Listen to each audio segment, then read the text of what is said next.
কলকাতা স্টাইলের একদম fish fry. খেতে তো দুর্দান্ত ছিল, একদম কাসুন্দিতে লাগিয়ে খেতে জাস্ট অসম ছিল।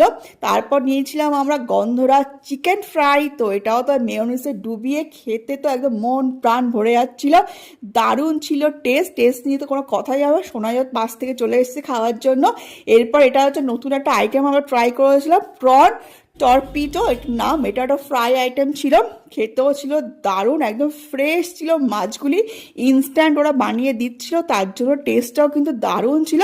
তারপর কাস্তুরি স্পেশাল থালিও আমরা নিয়েছিলাম, যেখানে দেখতে পাচ্ছ ডাল, ঝুরঝুরি আলু ভাজা, চিংড়ি মাছের মালাইকারি আর চিকেন কষা, সমস্তটা দিয়ে খেতে জাস্ট মন প্রাণ ভরে আসছিল। আর পয়লা বৈশাখ মানেই তো বাঙালিদের উৎসব, আর উৎসব মানেই তো সুন্দর সুন্দর বাঙালি খাবার দাবার। তো আমাদের তো দারুণ খাওয়া দাওয়া হলো, তো তোমরাও চাইলে কাস্তুরিতে ভিজিট করে এই খাবারগুলো এনজয় করতে পারবে।